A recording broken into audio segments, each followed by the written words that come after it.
ओम सरस्वतये नमः। आज मैं कक्षा 10 क्षितिज पाठ के संगतकार जिसके रचयिता मंगलेश डबराल हैं, संगतकार कविता की व्याख्या करेंगे, उसको पढ़ेंगे। संगतकार के माध्यम से मंगलेश डबराल ने ये कहने की कोशिश की है कि जो सामने दिखाई देता है इसके पीछे वास्तविकता भी छिपी हुई है। संसार के निर्माण में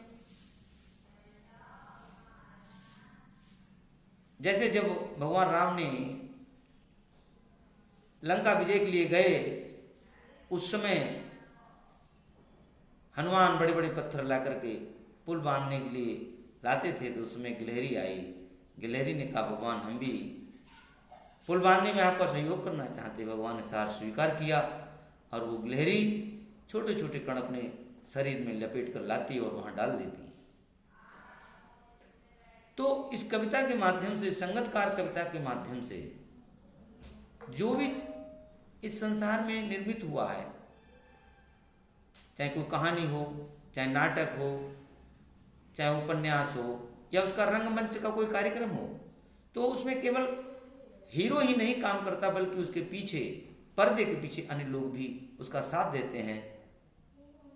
एक देश को चलाने के लिए एक मंत्री या प्रधानमंत्री या राष्ट्रपति जिम्मेदार नहीं होता, वहां के रहने वाले सभी निवासी सब जिम्मेदार होते हैं, और होना भी चाहिए। संगतकार किसे कहते हैं, इस पर कविता पढ़ेंगे, आगे व्याख्या करेंगे। पहले मंगलेश डबराल का जन्म या उनका जीवन परिचय के बारे में समझ लेते हैं। मंगलेश डबराल का जन्म 1948 में टेहरी गढ़वाल उत्तरांचल के काफलपानी गांव में हुआ। शिक्षा दीक्षा हुई देहरादून में। दिल्ली आकर हिंदी, पैट्रियाट, प्रतिपक्ष और आसपास में काम करने के बाद वे भोपाल भवन से प्रकाशित होने वाले पूर्व गृह में सहायक संपादक बन गए। इलाहाबाद लखनऊ से प्रकाशित अमृत प्रभात में भी कुछ दिन नौकरी की। सन 1983 में जनसत्ता अखबार में साहित्य संपादन का पद संभाला। कुछ समय सहारा समय में संपादन कार्य किया।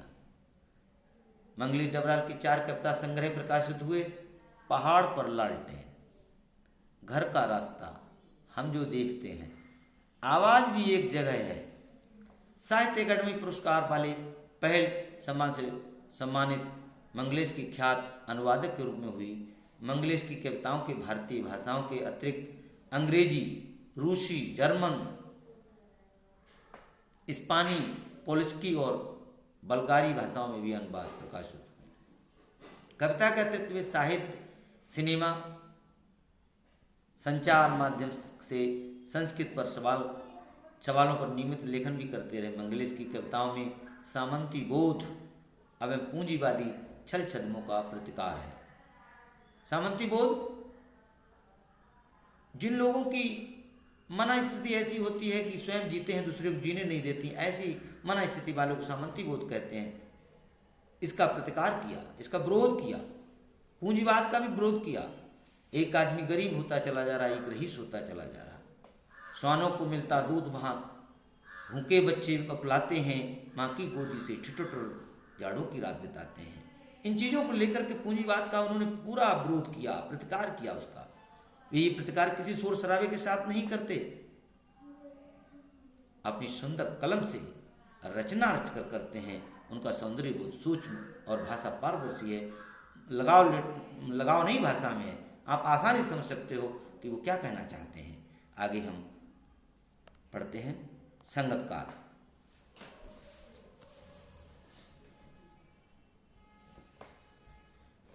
मुख्य गायक के जैसे संगतकार होता है, कोई रंगमंच हो, रंगमंच प्रदर्शनी हो, नाटक हो, उपन्यास का रंगमंचन हो, फिल्म हो, उसमें केवल एक हीरो हीरोइन ही काम करते हैं, उसके पीछे साइड में उसके सहयोगी बहुत होते हैं। तो ये संगतकार एक सहयोगी ही है।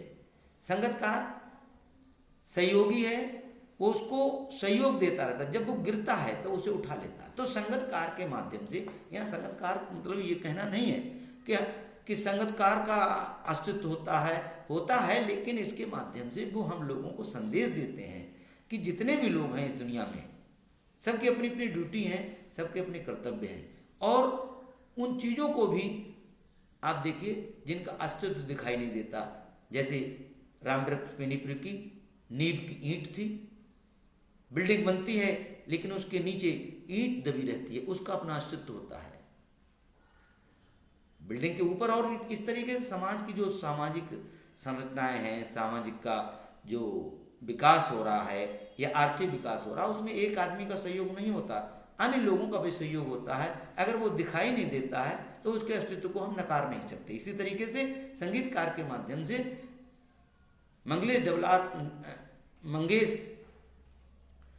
ने ये बात कहने की कोशिश की है। क्या कह रहे हैं? मुख्य गायक के चट्टान जैसी भारी स्वरों का साथ देती वो आवाज़ सुंदर कमजोर कांपती हुई थी। वो मुख्य गायक का छोटा भाई है या उसका शिष्य। जब एक कोई मुख्य कलाकार गाता है, भूल जाता है, तो संगतकार उसका साथी होता है जो उसे बताता है कि आप गलती कर रहे हो, आपकी आवाज़ भारी पड़ रही है, ऐसे नहीं ऐसे गाओ। इस तरीके से उसे संभालता है, उसे एक संदेश देता है कि आप कहीं गलती न कर जाएं। वो समय समय पर उसको इंगित करता है कि ये ठीक नहीं है, ठीक है। मुख्य गायक के चट्टान जैसे भारी स्वर का साथ देती वो आवाज़ सुंदर कमजोर कांपती हुई थी। जैसे कोई कलाकार गाता है, कभी कभी गाते गाते उसको पता ही नहीं चलता मैं क्या गा रहा हूँ, क्या गलती कर रहा हूँ। तो ऐसी स्थिति में संगतकार उसको संभाल देता है, बता देता है कि ऐसे नहीं ऐसे गाओ, इशारा मात्र से। वो मुख्य गायक का छोटा भाई या उसका शिष्य, वो संगतकार छोटा भाई हो सकता है, उसका शिष्य भी हो सकता है, सीखने वाला भी हो सकता, कोई भी हो सकता है। ये नहीं कि कोई संगतकार कोई हिटलर हो रहा होगा, वो कोई भी हो सकता है। यानी सहयोग करने के लिए कोई भी हो सकता है, छोटा भाई हो सकता है, शिष्य भी हो सकता है, गलती बड़े से भी हो सकती है, छोटे से भी हो सकती है, लेकिन उसका अस्तित्व होता है, उसका अपना महत्व होता है जो सहयोग करता है। या पैदल चलकर सीखने वाला, पैदल चलकर सीखने वाला, सीखने आने वाला दूर का कोई रिश्तेदार हो सकता है। ये जरूरी नहीं कि संगतकार की एक विशेष परिभाषा हो कि भला व्यक्ति संगतकार हो सकता है, फला व्यक्ति ही सहयोग कर सकता है। वो कोई भी हो सकता है, शिष्य हो सकता है, छोटा भाई हो सकता है, लेकिन उसका अस्तित्व होता है, उसकी अपनी पहचान होती, भले वो पर्दे के बाहर आए या न आए। हमारे समाज में ऐसे ही बहुत से लोग हैं जिन्होंने भूमिका तो निभाई, आज उनका नाम ही नहीं। इसका मतलब ये नहीं है कि उनका नाम नहीं तो वो अच्छे नहीं थे, जिनका नाम हो गया वो अच्छे थे, ये जरूरी नहीं। उसके अंदर अवगुण थे। एक संगतकार की तरह हमारे राष्ट्र की आज़ादी दिलाने में, हमारे देश की उन्नति करने में, हमारे शिक्षा के क्षेत्र में उन्नति करने के लिए बहुत से ऐसे व्यक्तित्व आए जिनका नाम नहीं, लेकिन उनका योगदान बहुत बड़ा रहा। तो मुख्य गायक की गरज माने आवश्यकता के लिए, मुख्य गायक की जरूरत के लिए कोई भी व्यक्ति सहयोग कर सकता है। वो अपनी पूंजी, वो अपनी गूंज मिलाता आया प्राचीन काल से। गूंज मिलाने का मतलब है, वैसे गूंज क्या होता है? आवाज से है। गूंज एक आभूषण में डाली जाती है और नाक में नथनी पहनी जाती है, लेकिन यहाँ क्या है? कदम से कदम मिलाना है, उसका सहयोग करना। हर स्थिति में, गिरने में, उठने में, हर जगह गूंज मिलाता, सहयोग करता, स्वर मिलाता है।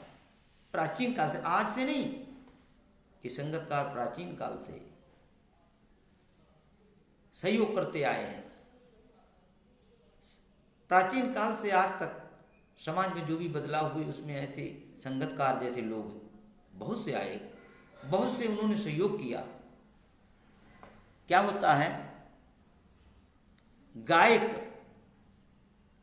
गायक जब अंतरे की जटिल तानों के जंगल में खो चुका होता है, जब उस समय संगतकार सहयोग देता है, जब गायक कलाकार जो होता है जटिल तानों के जंगल में, अर्थात जो जटिल स्वर का उतार चढ़ाव होता है, सारे गामा पाधनीय स्वर होते हैं, इसके चढ़ाव में उतार में वो अगर कहीं खो जाता है, जंगल में भ्रमित हो जाता है कि कैसे गाऊं कैसे नहीं गाऊं, तो ऐसे में संगतकार उसको तुरंत इशारा करता है और स्वर के माध्यम से सरलता से उसको समझा देता है, उसका सहयोग कर देता है और वो गाता चला जाता है, उसका अस्तित्व बना रहता है, खो चुका होता है। गायक जब अंतरे की जटिल तानों के जंगल में खो चुका होता है, मतलब खो जाता है, स्वर है, स्वर तान उसको ज्ञान ही नहीं रहता, वो ऐसे बड़बड़ाने जैसा लगता है। तो ऐसी स्थिति में उसको एक संगतकार जो है सहयोग, हृदय से सहयोग करके उसे संभाल लेता है और वो आराम से गाता चला जाता, बढ़ता चला जाता है। या अपने ही सरगम को लांग कर, या क्या होता, अपने ही सरगम को लांग करके, अपनी ही आवाज को लांग करके, अपने ही अस्तित्व को लांग करके,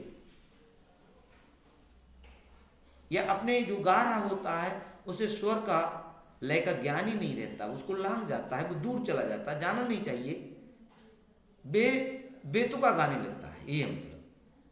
तो ऐसी स्थिति में संगतकार उसको संभाल लेता है, चला जाता है भटकता हुए एक अनहद में, भटकता हुआ चला जाता है। अनहद माने जहां तक आवाज जाती है, अनहद उस बिंदु को अनहद कहते हैं जहां तक आवाज जाती है गाने की, वो अनंत स्वर की अंतिम सीमा तक क्या करता है, वो भटकता हुआ चला जाता है, उसे ज्ञान ही नहीं होता। अर्थात कभी कभी हमारे समाज सुधारक ऐसा करते हैं, उसे मालूम ही नहीं हमें क्या करना चाहिए, तो उनके जो छोटे सहयोगी होते हैं उनको संभाल लेते हैं, उन्हें ये नहीं ये करना चाहिए।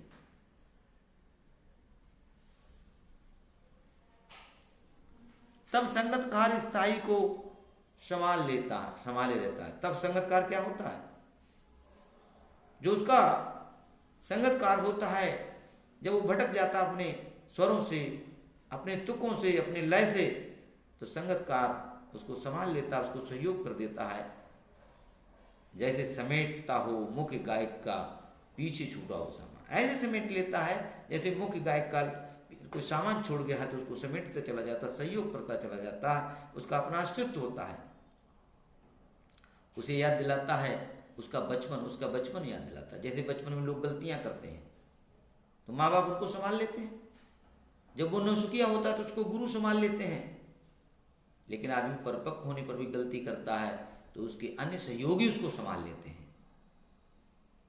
संगतकार की तरह समाज के निर्माता, राष्ट्र के पुरोधा, राष्ट्र के नायक कभी कभी गलती कर देते हैं तो उसके सहयोगी उनको सही रास्ते पर ला करके उनको सही कर्तव्य पर बिठाल देते हैं।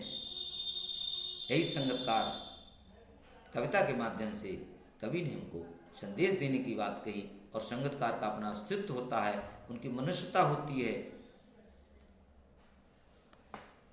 तार सप्तक में जब बैठने लगता है उनका गला, तार सप्तक, सारे गामा पाधानी ये तार सप्तक है, जब गला बैठने लगता है, गाते गाते गला बैठ जाता है, साफ सुर से आवाज नहीं निकलती, प्रेरणा साथ छोड़ती, अब लगता है कि अब नहीं गा पाएंगे, प्रेरणा साथ छोड़ती, हतोत्साहित हो जाता है, परेशान हो जाता है, उत्साह रहित हो जाता। तो ऐसी स्थिति में अस्त होता हुआ, समाप्त होता हुआ, अस्त होता हुआ, छिपता हुआ, अपने कर्तव्य से विमुख होता हुआ, चाहे वो गायक रंगमंच का हो, चाहे राष्ट्र का निर्माता हो, चाहे समाज सुधारक हो,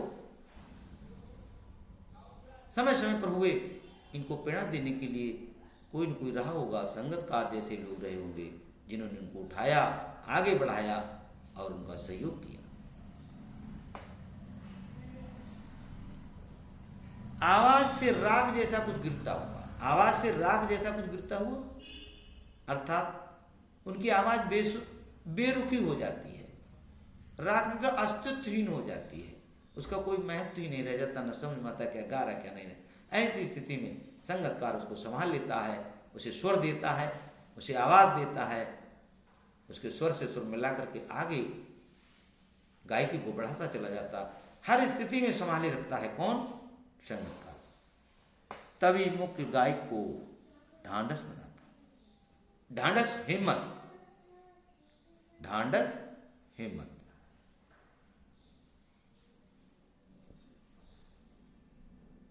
तभी मुख्य गायक को ढांढस बनाता है, हिम्मत देता है, उत्साहवर्धन करता है कि नहीं आप गा सकते हो, ऐसे गाइए। कहीं से चला आता संगतकार का स्वर, संगतकार का स्वर चला आता है। जैसे पहले लोग आला में गाते थे, एक ने कोई अंतरा कहा, दूसरे ने कोई अंतरा कह दिया और आला गाते चले जाते हैं। इस तरीके से संगतकार का अपना एक अस्तित्व होता है, वो स्वर देता है, उसे सहारा देता है। कभी कभी वो यूं ही दे देता उसका साथ, कभी अगर उसको मुख्य गायक को जरूरत नहीं होती है कि उसका स्वर भी नहीं गिरता है, वो अपने तार सप्तक से हटता नहीं, तब भी संगतकार उसको सहयोग करता रहता, यूं ही बिना बिना अनचाहे, बिना जरूरत के भी, ये बताने के लिए कि वो अकेला नहीं है। इस संसार में कोई व्यक्ति अकेला आकर के समाज का निर्माण नहीं कर सकता, राष्ट्र का निर्माण नहीं कर सकता, उसके लिए अन्य लोगों की भी जरूरत होती है, उनका भी अस्तित्व होता है, उनकी भी जरूरत होती है।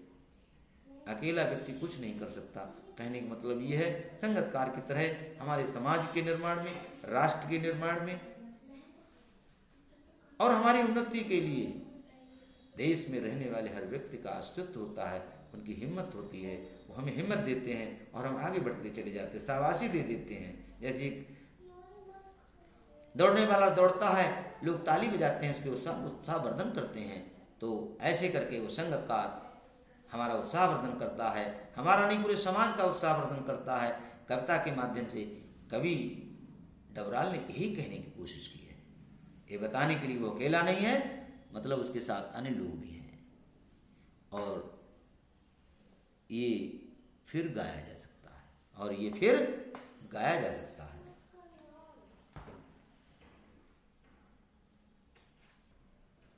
गाया जा चुका राग और उसकी आवाज़ में जो एक हिचक साफ सुनाई देती है, या अपने स्वर को ऊंचा न उठाने की जो कोशिश है, उसे विफलता नहीं, उसकी मनुष्यता समझना चाहिए। जो गाया चुका राग है, मान ली गा लिया किसी ने, कोई काम कर दिया, उसकी आवाज़ में जो हिचक साफ सुनाई देती है, वो कह नहीं सकता ये उसकी, ये कोई खराब बात नहीं, प्रयास तो कर रहा है, कोशिश तो कर रहा है। गाया जा चुका राग और उसकी आवाज़ में हिचक साफ सुनाई देती, हिचक साफ सुनाई देती है, ये कहने का मतलब जो है, जब कोई कलाकार गाता है, उसमें हिचक आ जाती है, वो सही तरीके से गा नहीं सकता है, या अपने सुर को ऊंचा ना उठाने की जो कोशिश है, वो चीज़ उसे विफलता नहीं कह सकते। हम ये नहीं कह सकते वो विफल हुआ, वो असफल हुआ, कोशिश कर रहा है। ऐसे हर मनुष्य को कोशिश करना चाहिए और ऐसे असफल व्यक्तियों का साथ भी देना चाहिए। जब कोई असफल हो जाता है तो उसे साथी की जरूरत होती है, उसे ढांढस बनाने की जरूरत होती है। और जब कोई मनुष्य उसे ढांढस मिल जाता है और वो समझ जाता है, तो उसकी मनुष्यता समझी जानी चाहिए। वो मनुष्यता है, वो मानवता है, वो उसका धर्म है। अर्थात कवि ने संगतकार के माध्यम से या संगतकार कविता के माध्यम से हमें अथवा हमारे पूरे समाज को यही संदेश दिया है कि हमें आगे बढ़ना चाहिए, हमें उन लोगों का भी अस्तित्व कायम बना रखना चाहिए जो हमें सहयोग देते हैं, अर्थात उनका भी अस्तित्व होता है। समय समय पर महापुरुष आए, उनके सहयोग मिला, पुरोधा आए, निर्माता आए, राजा आए, अकेले अकेले उनका अस्तित्व नहीं था, उनको संभाले रखता था। गांधी जी ने जब नमक सत्याग्रह आंदोलन किया तो डांडी मार्च किया, उसके पीछे लाखों की संख्या में लोग लग गए। अगर वो लाखों की संख्या में लोग नहीं लगते तो गांधी जी का सत्याग्रह असफल हो जाता। इसी तरीके से हमारे समाज में जो भी तुम्हें दिखाई दे रहा है वो चीज़ें भी सहयोगी होती हैं।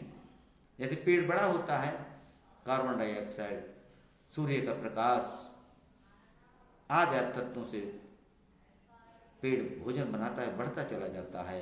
एक कविता का सार था। अगर कहीं पे समझ में नहीं आया हो, मैंने हर तरीके से बता दिया, सरलता से बता दिया, कठिनता से बता दिया। जो भी आपको समझ में आए उसकी परिभाषा कर लीजिए। अगर आपने कविता को सही तरीके से पढ़ लिया तो अंतिम में जो प्रश्न दिए रहते हैं, परीक्षा में प्रश्न आते हैं, उनको आसानी से कर सकते हैं। वैसे मैं अगर मेरे चैनल को आप सब्सक्राइब करते हैं, बेल आइकन को दबाते हैं, तो पाठों के अंत में दिए हुए प्रश्नों के उत्तर की भी मैं वीडियो बनाऊंगा। वो आपके लिंक पर शो करते रहेंगे और आप उनको अभ्यास करिए। एक एक चीज़ को देखिए। बड़े सहज ढंग से, बड़े सरल तरीके से मैं पढ़ाने की कोशिश कर रहा हूँ कि किसी को ये ना हो कि उसे समझ में ना आए।